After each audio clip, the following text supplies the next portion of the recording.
우리 함께 하나님 말씀 보시겠습니다. 함께 보실 하나님 말씀은 히브리서 4장 1절에서 13절까지 말씀입니다. 히브리서 4장 1절에서 13절까지 말씀.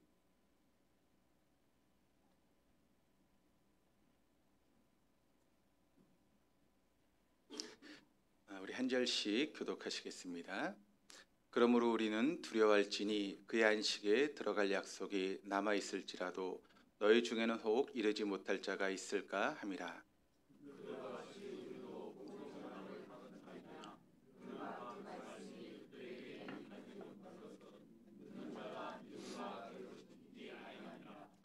이미 믿은 우리들은 저 안식에 들어가는도다. 그가 말씀하신 바와 같으니 내가 노하여 맹세한 바와 같이 그들이 내 안식에 들어오지 못하리라 하셨다 하였으나 세상을 창조할 때부터 그 일이 이루어졌느니라.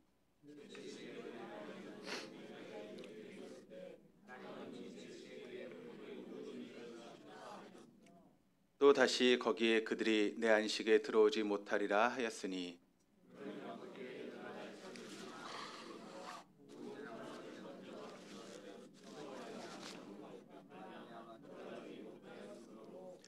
오랜 후에 다윗의 글에 다시 어느 날을 정하여 오늘이라 미리 이같이 일렀을 때 오늘 너희가 그의 음성을 듣거든 너희 마음을 완고하게 하지 말라 하였나니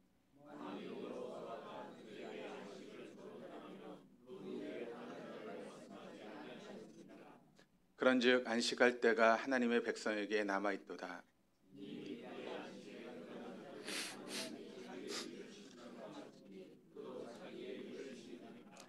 그러므로 우리가 저 안식에 들어가기를 힘쓸지니 이는 누구든지 저 순종하지 아니하는 본에 빠지지 않게 하려 함이라.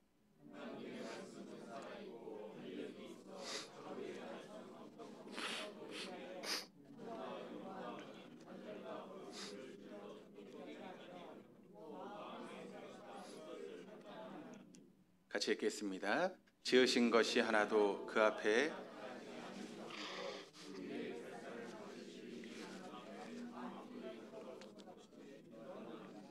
아멘. 할렐루야. 우리 하나님 날마다 새 일을 행하시는 분이십니다. 믿으십니까? 날마다 새 일을 행하신 하나님은 특별한 경우를 제하고는 사람을 통해서 일하십니다. 어떤 사람이죠? 영과 진리로 예배하는 사람.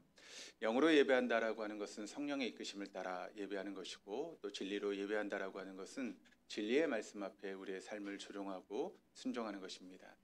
오늘도 이 자리에 나온 우리 모두가 성령의 이끄심을 따라 그리고 진리의 말씀 앞에 우리의 삶을 조종하고 또 순종하심으로 하나님 이루시는 새 역사의 주인공으로 귀하게 쓰임받는 저와 여러분 우리 모두가 될 수 있기를 주님의 이름으로 축원합니다.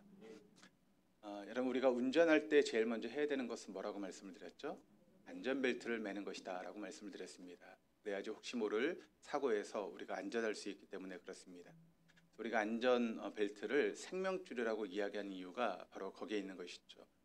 그것은 신앙도 마찬가지입니다. 우리가 신앙생활할 때 제일 먼저 점검해야 될 것이 있다면 그것은 무엇인가 하면 신앙의 안전벨트, 바로 생명줄을 점검하는 그런 시간들이 우리에게 필요하다는 것이죠.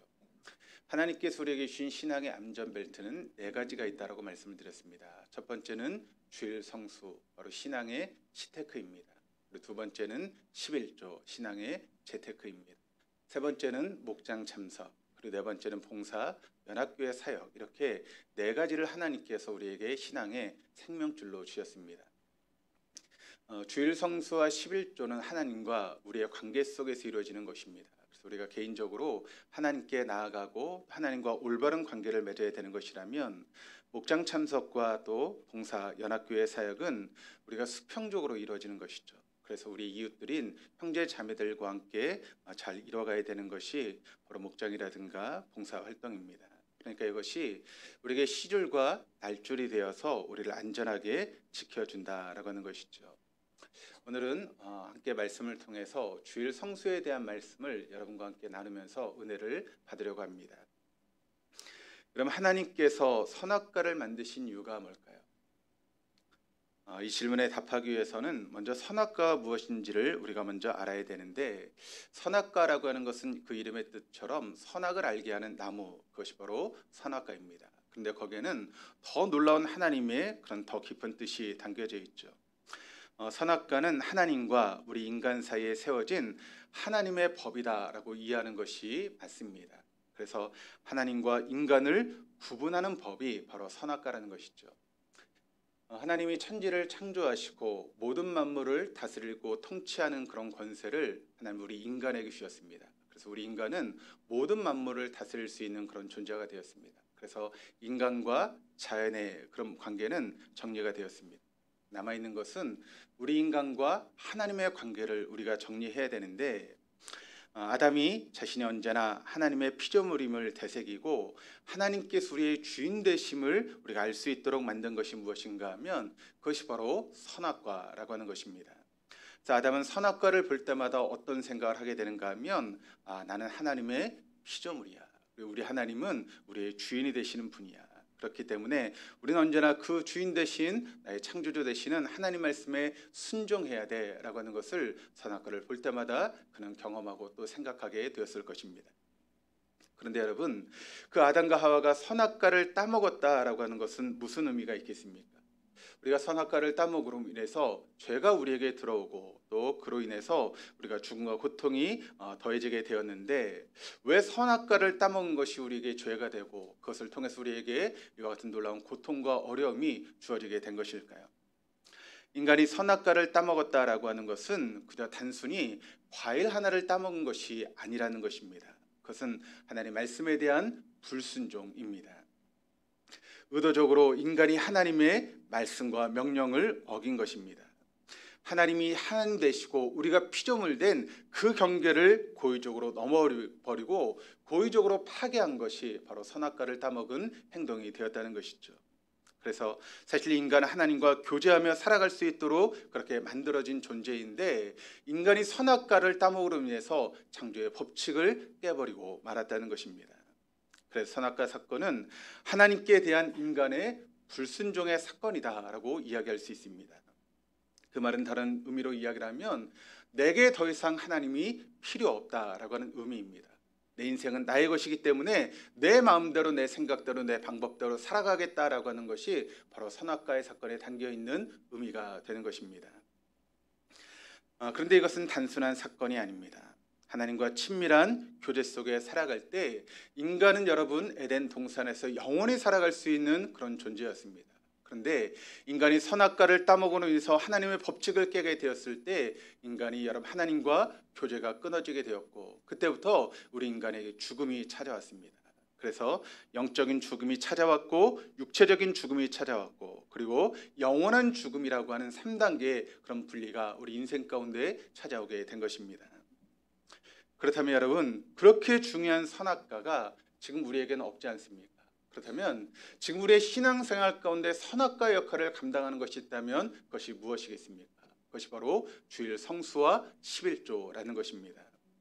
그것이 바로 우리의 신앙의 안전벨트, 생명줄 역할을 하는 것이다라고 하는 것을 여러분 결코 잊지 마시기를 바랍니다.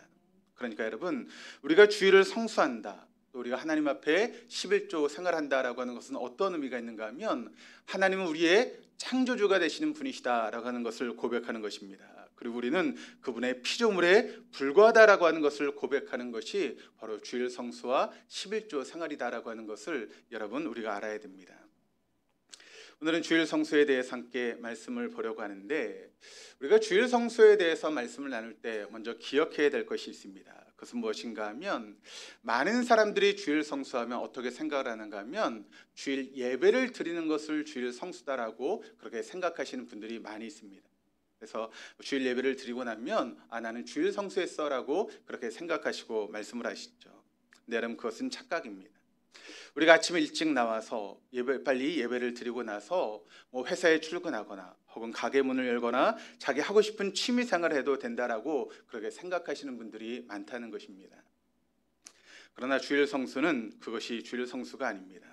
주일 아침 예배에 빠지지 않는 것이 주일 성수가 아니라 주일 하루를 온전히 주님의 품 안에서 쉬는 것이 바로 주일 성수다라고 하는 것을 우리 먼저 알아야 합니다. 그렇다면 우리가 주일을 온전히 주님 안에서 쉬는 것은 여러분 무엇을 의미하는 것이겠습니까? 그렇다면 주일을 우리가 도대체 어떻게 보내는 것이 주일 성수를 온전하게 보내는 것이겠습니까? 마르바던이라고 하는 분이 썼던 책 중에 안식이라고 하는 그런 책이 있습니다. 여기 보면 주일 성수에 대해서 네 가지 단계로 또 네 가지 그런 키워드로 설명을 하고 있는데, 첫 번째는 그침입니다. 우리가 주일을 지킨다라고 하는 것은 그침이고, 두 번째는 쉼입니다. 세 번째는 받아들임입니다. 그리고 네 번째는 축제를 벌임, 향연, 그것이 바로 주일 성수의 의미다라고 하는 것을 이 마르바던이 자신의 책인 안식이라고 하는 책에서 우리에게 이야기를 하고 있습니다. 하나씩 간단하게 살펴보면, 첫 번째, 제일 먼저 그치는 것입니다. 모든 것을 그치는 것, 그것이 바로 주일 성수인데, 이 안식이라고 하는 말 자체가 중지하다, 그치다라고 하는 그런 뜻의 샤바트라고 하는 단어에서 파생된 말입니다. 그런데 우리가 그쳐야 되는데 무엇을 구체적으로 그치는 것이 여러분 안식을 하는 것이고 주일을 성수하는 것이겠습니까? 그것은 바로 우리의 일을 그치는 것입니다. 우리의 생산과 성취를 그치는 것입니다. 또 우리의 걱정과 근심을 그치는 것입니다.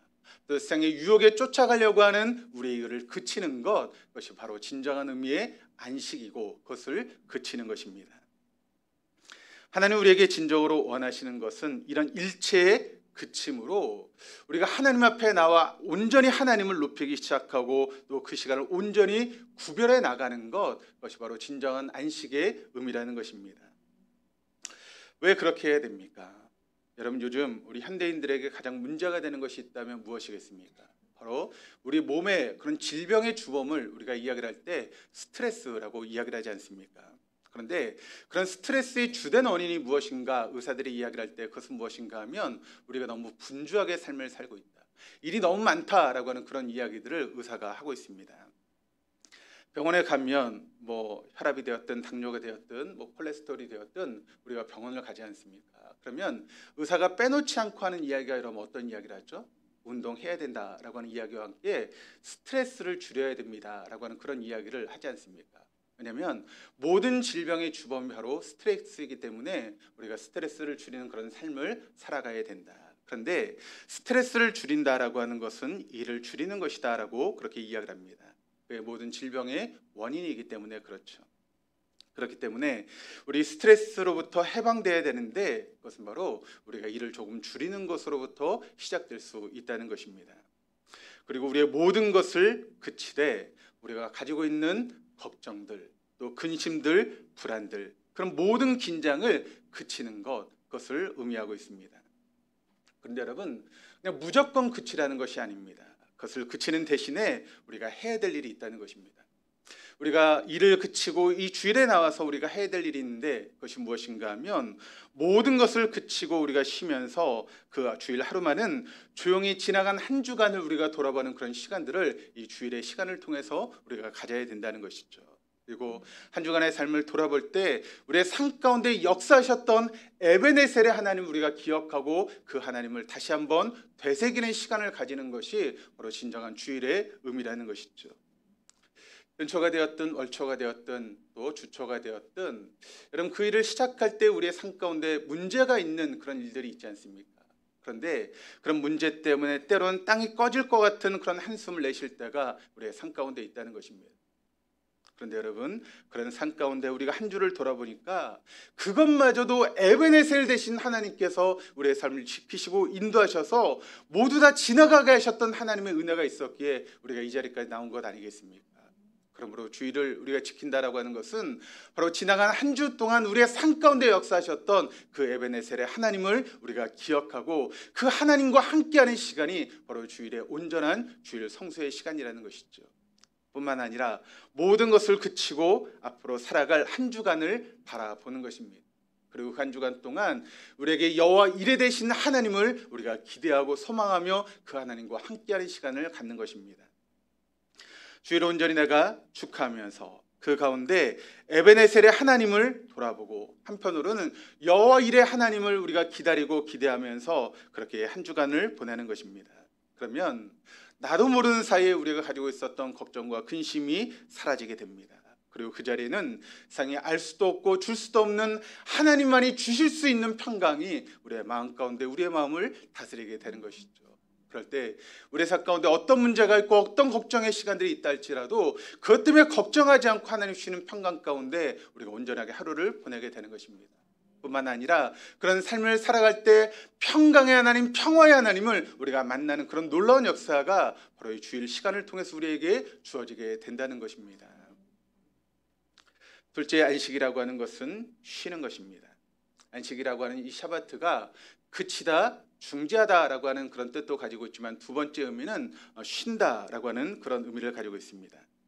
또 히브리에서 이제 그 성경에서 이 쉰다라고 하는 것은 이제 노동을 그치는 것을 의미하는 그런 단어입니다. 남북 전쟁이 있을 때 이제 미국의 캘리포니아에 도처에 사금이 널려져 있었습니다. 그리고 이제 나라를 이제 이렇게 크게 만들어가는 그런 과정에서 누구든지 이제 서부에 있는 그런 지역으로 가서 말뚝을 박으면 그것이 자기의 땅이 되고 또 거기에 있는 사금들을 자기의 것으로 삼을 수 있는 그런 시간이 있었습니다. 대부분이 이제 미국의 초기를 보면 거의 대부분의 사람들이 이제 동부에 살고 있었죠. 근데 이 소식이 들리자마자 동부에 있는 사람들이 그 서부에를 가기 위해서 그 광활한 미국의 그 대지를 가로질러서 서부로 사람들이 몰려갔습니다. 황금의 눈이 먼 사람들이 조금이라도 빨리 가서 그 땅을 차지함으로 황금을 찾아야겠다라고 하는 그런 마음을 가지고 주일에도 쉬지 않고 매일매일 그렇게 말을 살려서 서부를 향해 달려갔습니다. 그런데 서부를 향해 가는 또 다른 무리가 있었는데 그들이 누구인가 하면 바로 청교도인들입니다. 그들이 서부를 향해서 달려가는 그런 과정 속에서 그들은 성경의 말씀에 나와 있는 대로 일주일에 한 번씩은 쉬었습니다. 말도 쉬고 사람도 쉬면서 하나님 앞에 예배를 드리는 그런 시간을 가지게 된 것이죠. 그렇게 예배를 드리고 있는 그 시간에도 주변의 사람들은 그 청교도인들을 가로질러서 서부로 향해서 달려가고 있었습니다. 그렇게 많은 사람들이 자신의 옆을 지나쳐 달려가는 것을 보면서도 그들은 멈추어 쉬면서 주님이 주신 그 주의를 온전히 지켜나갔던 것입니다. 그런데 막상 목적지에 도착해 보니까 그렇게 앞서갔던 수많은 사람들보다 누가 먼저 도착했는가 하면 바로 청교도인들이 먼저 도착해 있었다는 것입니다. 왜 그런가 하면 욕심을 부리면서 하루도 쉬지 않고 달렸던 그런 사람들이 나중에 무리가 돼서 말이 병들기도 하고 사람이 병들면서 그 여행 자체를 그치게 되는 그런 일들이 다반사로 일어나게 되었다는 것입니다. 그러나 일주일에 한 번씩 쉼을 얻으면서 하나님 앞에 예배하면서 쉬었던 그들은 말도 건강할 수 있었고 사람도 건강하게 모든 사람들보다 먼저 도착할 수 있었다라고 하는 그런 이야기가 전해져 내려오고 있습니다. 이야기는 우리 그리스도인으로 하여금 주일이 어떤 날이고 우리가 주일을 어떻게 보내야 되는지를 우리에게 알려주는 너무나 중요한 이야기라고 저는 생각을 합니다. 이 말씀이 여러분의 마음 가운데 새겨질 수 있기를 주님의 이름으로 축복합니다. 주님의 말씀대로 그 말씀대로 순종하면서 온전히 주일을 지킬 수 있는 우리 동독의 모든 교우들 다 될 수 있기를 바랍니다. 세 번째 안식은 주일은 바로 받아들임입니다. 쉰다라고 해서 아무것도 안 하는 것을 의미하는 것이 아닙니다. 성경적인 안식의 의미는 바로 하나님의 주권을 받아들이는 그런 시간입니다. 그래서 받아들인다라고 하는 것은 우리의 참된 안식을 통해서 하나님의 계획을 적극적으로 받아들이는 것을 의미합니다. 안식의 의미는 또 하나님의 안식일의 힘은 바로 하나님의 은혜의 바탕을 두고 있는 것입니다. 여러분 잘 들으시기를 바랍니다. 우리의 모든 삶은 하나님의 선제적인 은총으로부터 시작된다라고 하는 것을 여러분 먼저 우리가 기억해야 됩니다. 그래서 우리가 하나님의 선제적 은총이라고 그렇게 이야기를 하는데 그 하나님의 은혜가 먼저 우리에게 있고 우리는 그 은혜를 따라가는 것입니다. 여러분 우리가 하나님 앞에 의롭게 되었습니다. 늘 칭의의 은혜라고 그렇게 이야기를 하는데 우리가 칭의의 은혜를 누릴 수 있는 것은 무엇입니까? 내가 잘해서 칭의의 은혜가 우리에게 주어진 것입니까? 그렇지 않습니다. 하나님께서 우리를 의롭게 하시는 주님의 은혜가 우리에게 있었기에 우리가 의롭게 된 것입니다. 우리를 성결케 하신 하나님의 은혜가 우리에게 있었기에 우리가 성결한 삶을 살아가게 되는 것입니다. 장차 하나님 앞에서 우리를 영화롭게 하실 그 주님의 은혜가 우리에게 주어지기에 우리가 영화로운 삶을 천국에서 살아갈 수 있게 되는 것입니다. 바로 하나님의 은혜가 우리를 지금도 견인하고 있다는 것입니다. 이것을 하나님의 선제적 은총이다라고 그렇게 이야기를 합니다. 먼저 하나님의 은혜를 체험하면 우리의 모든 삶의 영역에서 우리가 누리게 되는 것이 바로 평강과 평안입니다. 그렇습니다. 우리가 하나님의 은혜를 누릴 때에만 세상이 줄 수도 알 수도 없는 그런 평강과 평안의 삶이 우리의 삶 가운데 주어지게 된다라고 하는 것을 여러분 잊지 마시기를 바랍니다. 그렇다면 여러분 모든 근심 걱정을 다 뒤로 제쳐놓고 평강의 삶을 사시길 원하십니까? 그렇다면 먼저 하나님의 은혜를 마음껏 체험하시기를 바랍니다. 그 은혜를 체험하지 않고는 우리에게 진정한 평강과 평안이 있을 수 없다라고 하는 것을 여러분 잊지 마시기를 바랍니다. 그런데 그런 은혜를 우리가 누리기 위해서 먼저 우리가 해야 될 일인데 그것은 무엇인가 하면 우리가 누구인지를 우리가 먼저 알아야 한다는 것이죠. 여러분 우린 누구입니까? 에베소 2장 10절 말씀을 보니까 성경은 우리에게 이렇게 증거하고 있습니다. 우린 하나님의 작품입니다 라고 소개하고 있습니다. 우린 하나님의 작품입니다. 여기서 우리가 놓치지 말아야 되는 것은 그럼 그 작품의 그런 가치는 어떻게 결정됩니까? 우리가 어떤 작품을 볼 때 그 작품의 가치를 결정할 때 무엇을 통해서 여러분 그 작품의 가치를 결정합니까?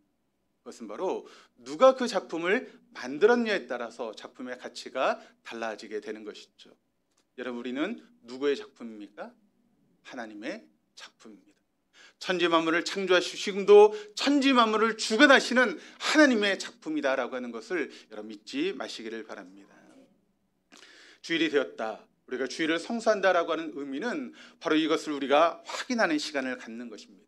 나는 하나님의 작품이다. 하나님께서 나를 만드셨다라고 하는 것을 우리가 잊지 않는 것이죠. 그렇다면 하나님께서 우리를 만드셨습니까? 우리 에베소 2장 10절 말씀을 같이 한번 읽어보시겠습니다. 우리는 하나님의 작품입니다.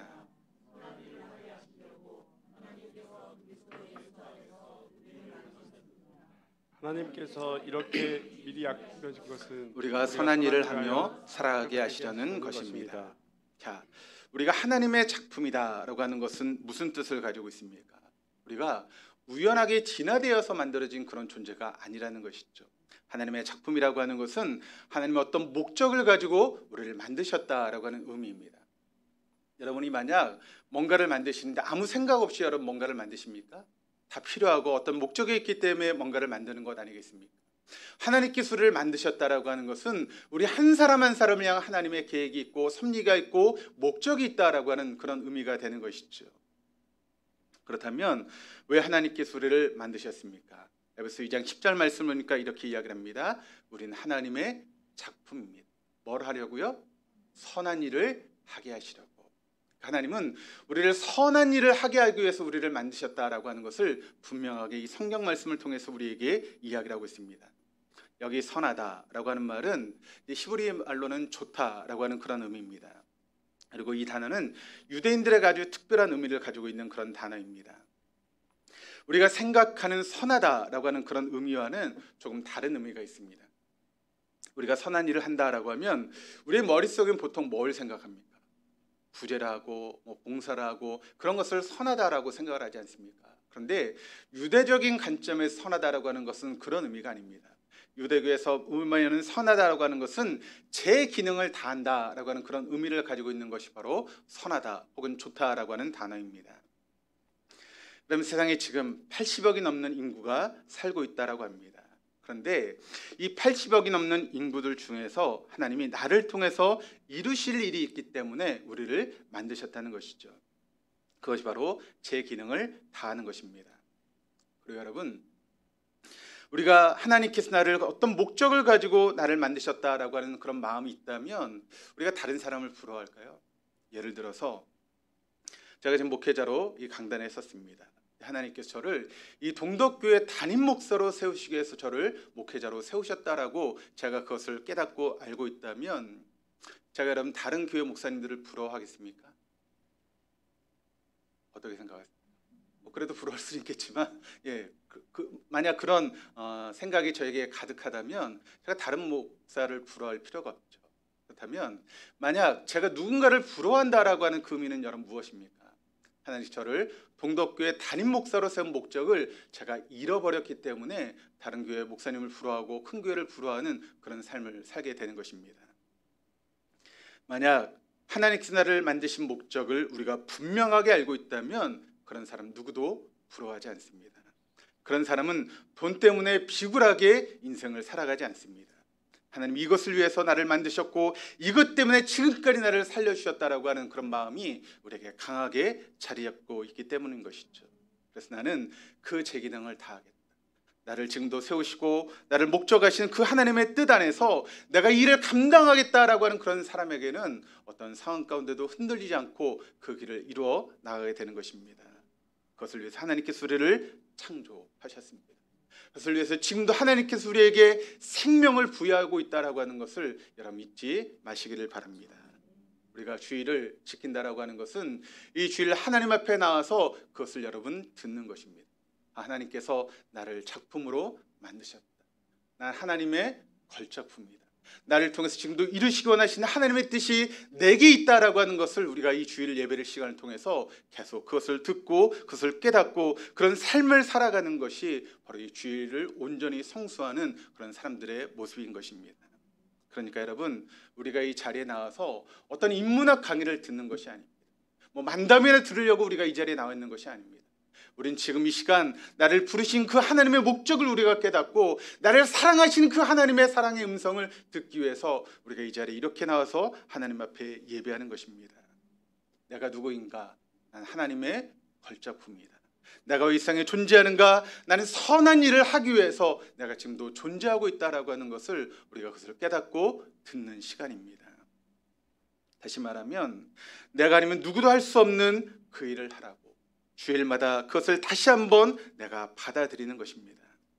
나는 하나님의 걸작품입니다. 우리 한번 옆에 있는 분들하고 이렇게 인사해 보시죠. 당신은 하나님의 걸작품입니다. 예.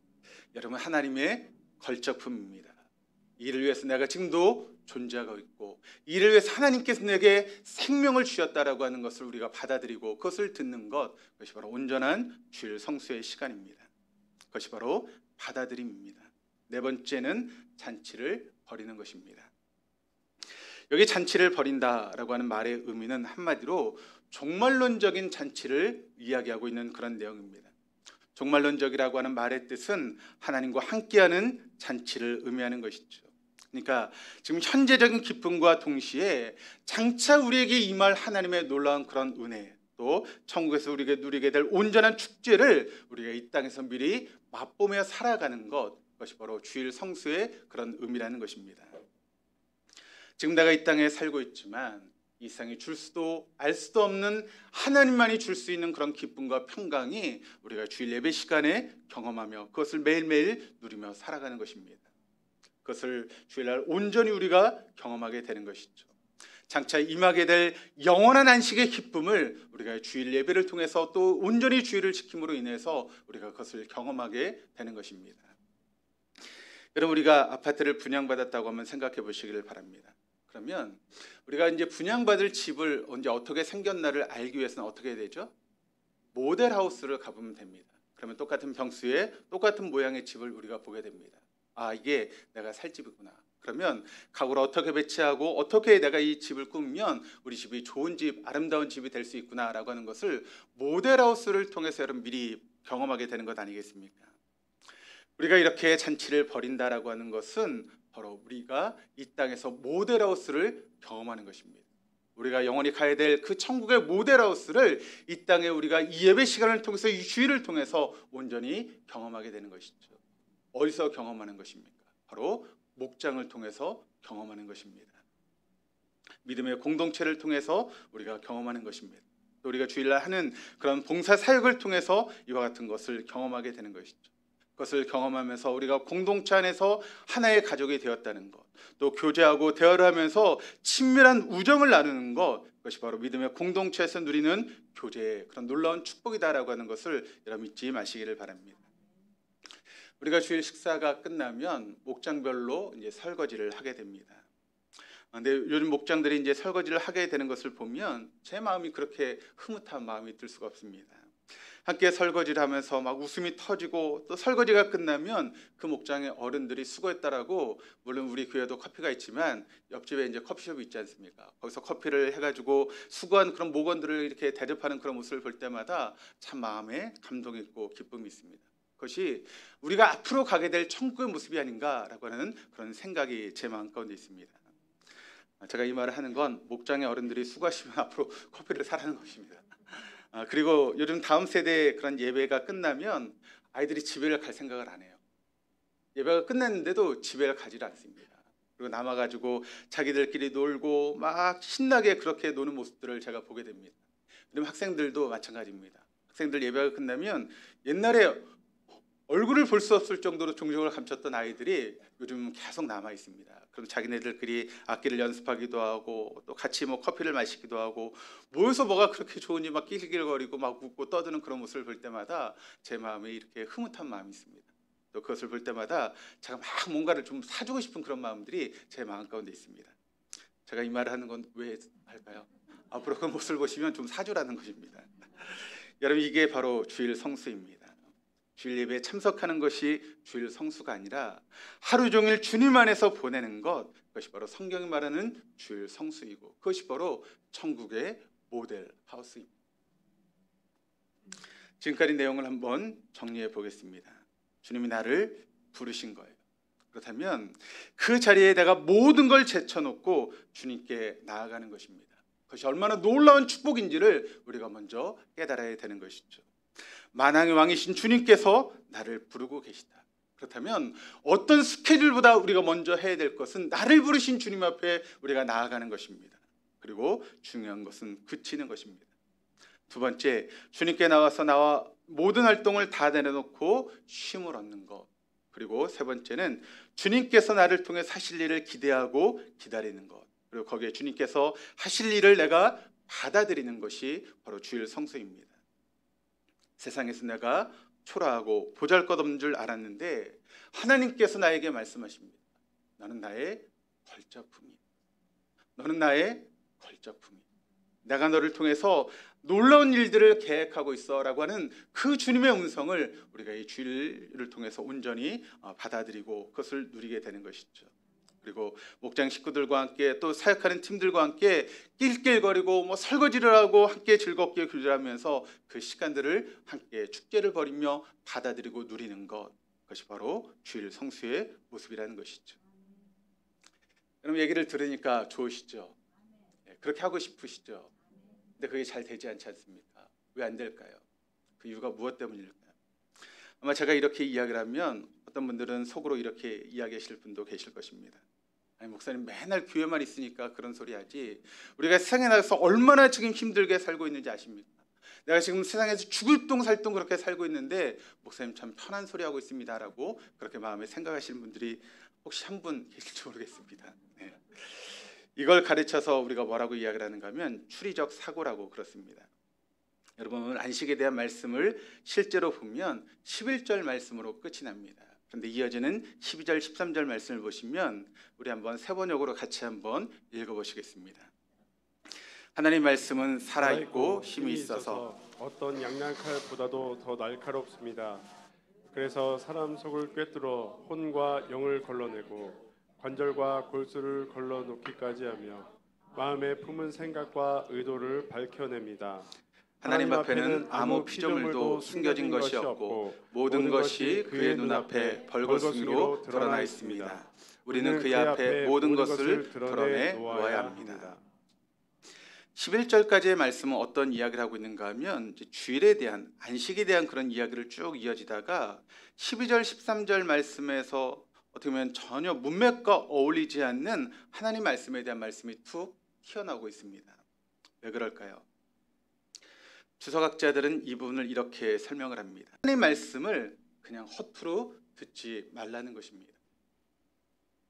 그냥 네 멋대로 생각하지 말고 지금 뭐가 힘들고 뭐가 어려우니 그런 이야기를 할 때가 아니라 지금 하나님 말씀은 살아있는 말씀입니다. 이 하나님 말씀은 활동력 있는 그런 말씀이니까 그 말씀 앞에 순종해야 된다라고 하는 것을 바로 이 말씀을 통해서 우리에게 이야기를 하면서 이야기하고 있는 것이죠. 오늘 말씀이 여러분 이렇게 시작을 합니다. 우리 1절, 2절 말씀을 세 번역으로 한번 읽어보시겠습니다. 그러므로 하나님께서 주시는 안식에 들어가리라는 약속이 아직 남아있는 동안에 여러분 가운데서 거기에 미치지 못하는 사람이 아무도 없도록 두려운 마음으로 조심하십시오. 그들이나 우리나 기쁜 소식을 들은 것은 마찬가지입니다. 그런데 들은 그 말씀이 그들에게는 아무런 유익이 되지 못하였습니다. 그들은 그 말씀을 듣고서도 그것을 믿음과 결합시키지 않았기 때문입니다. 하나님께서 말씀하셨음에도 불구하고 그 말씀이 우리에게 아무런 유익이 되지 못하는 사람들이 있을 수 있다는 것입니다. 왜 그럴까요? 그 말씀을 믿음으로 결합시키지 못했기 때문에 그렇다는 것입니다. 아무리 말씀을 들어도 우리의 삶 가운데 믿음으로 결합시키지 못하면 그 말씀은 우리에게 아무런 유익이 되지 못합니다. 반대로 이야기를 하면 우리가 그 말씀을 듣고 그 말씀을 우리의 삶 가운데 믿음으로 연결시키면 그 말씀 우리에게 엄청난 복이 되는 말씀이고 우리를 유익하게 하는 말씀이 된다는 것입니다. 이제 여러분 선택하셔야 됩니다. 나는 추리적인 사고를 할 것인가? 이 세상의 모든 환경, 지금 들려오는 세상의 이야기에 나를 맞출 것인가? 아니면 하나님 말씀 앞에 내 삶을 조종하고 그 말씀 가운데 순종할 것인가? 여러분 선택하셔야 됩니다. 추리적인 사고를 할 것인가? 계시 의존적인 사고를 할 것인가? 여러분의 선택에 달려 있습니다. 그래서 성경은 우리에게 분명히 이야기를 합니다. 11절 말씀을 보시면 같이 한번 읽어보시겠습니다. 그러므로 우리는 이 안식에 들어가기를 힘씁시다. 아무도 그와 같은 불순종의 본을 따르다가 떨어져 나간 일이 없도록 해야 하겠습니다. 안식은 쉬는 것입니다. 그런데 여러분 힘쓸 필요가 있습니까? 그런데 성경은 뭐라고 말씀하고 있습니까? 안식은 쉬는 것인데 안식에 들어가기를 힘써야 된다라고 이야기를 하고 있습니다. 이게 무슨 소리일까요? 영어 성경을 보니까 이 부분을 어떻게 이야기를 하고 있는가 하면 그 안식에 들어가기 위해서 make every effort라고 그렇게 이야기를 하고 있습니다. 이 말은 안식에 들어갈 수 있기 위해서 우리가 할 수 있는 모든 노력을 다 기울여야 된다라고 하는 의미의 말씀입니다. 안식은 쉬는 거예요. 쉬기 위해서 우리가 가만히 있는 것이 아니라는 것입니다. 진정한 안식을 누리기 위해서 진정한 주일 성수를 하기 위해서 우리의 모든 노력을 여기에 기울이지 않으면 우리가 진정한 주일 성수도 안식도 이루어질 수 없다는 것입니다. 안식 말 그대로 쉬는 것입니다. 그런데 많은 분들이 일 중독에 빠져 있습니다. 우리가 쉬고 그치는 것, 또 주일을 주님 앞에 나와서 예배 드리는 것, 여러분 그것이 쉬운 일 같지만 결코 쉬운 일이 아니라는 것입니다. 진정한 힘을 얻기 위해서 우리의 모든 노력을 기울이며 전력 투구해야 우리가 안식을 누릴 수 있고 온전한 주일 성수를 우리가 이룰 수 있다는 것입니다. 왜 그렇게 해야 될까요? 그게 바로 우리가 사는 길이기 때문에 그렇습니다. 여기 우리가 살아가는 길이 바로 여기 있기 때문에 그렇습니다. 우리가 교회 나온다고 해서 여러분 우리가 사는 것이 아닙니다. 진정으로 주일 성수라고 온전한 안식을 누려야 우리가 살아갈 수 있다라고 하는 것을 여러분 믿으시기를 바랍니다. 주일 성수야말로 우리의 가장 큰 축복이고 우리의 신앙생활의 가장 든든한 버팀목이고 기초라고 하는 것을 여러분 잊지 마시기를 바랍니다. 마태복음을 보면 마태복음 5장부터 산상수훈에 대한 말씀이 쭉 이어집니다. 그리고 예수님께서 두 가지 집에 대한 비유를 하시면서 그 산상수훈의 말씀을 이제 정리하게 되죠. 여러분 그 말씀이 어떤 말씀입니까? 바로 집에 대한 이야기인데 하나는 반석 위에 지은 집이고 하나는 모래 위에 지은 집입니다. 그런데 그 집을 우리가 겉으로 볼 때는 다 똑같이 보입니다. 다 좋은 집처럼 보입니다. 그리고 평소에는 아무런 문제가 없습니다. 근데 문제는 그곳에 비가 내리고 바람이 불고 창수가 나면 그 집은 완전히 달라지게 된다는 것이죠. 반석 위에 지은 집은 아무리 여름 바람이 불고 비가 내리고 창수가 나도 어떤 환경 가운데도 흔들리지 않고 그 집이 여러분 서 있을 것입니다. 그러나 모래 위에 지은 집은 비가 내리고 바람이 불고 창수가 나면 그 집은 무너져 내릴 수밖에 없습니다. 어떻게 해결해야 될까요? 우리의 기초를 점검해야 됩니다. 모래 위에 지은 집은 반드시 무너집니다. 그러나 반석 위에 지은 집은 절대로 무너지지 않습니다. 그 반석이 무엇입니까? 바로 주일 성수입니다. 여러분이 주일 성수를 온전히 하지 않으면 여러분의 믿음의 집은 모래 위에 지은 집입니다. 평소에는 그것이 보이지 않을 수 있습니다. 그러나 여러분의 삶 가운데 고난이 찾아오고 어려움이 찾아오면 여러분 그것을 견디지 못하고 무너져 내립니다. 이 순간에 주님께서 우리에게 물으십니다. 너 아직도 추리적인 사고를 할래? 아니면 내 말씀에 따라서 계시 의존적인 사고를 할래? 우리 주님께서 우리에게 물으십니다. 여러분 어떻게 하시겠습니까? 온전한 주일 성수를 하시겠습니까? 아무리 힘들고 어려워도 나의 모든 힘을 다해서 주일 성수를 하기 위해서 애를 쓰시겠습니까? 그것이 여러분이 사는 길이기 때문입니다. 우리 모두가 주일 성수하심으로 결코 무너지지 않는 반석 위에 집을 짓는 우리 동덕의 모든 교우들 다 될 수 있기를 주님의 이름으로 축원합니다.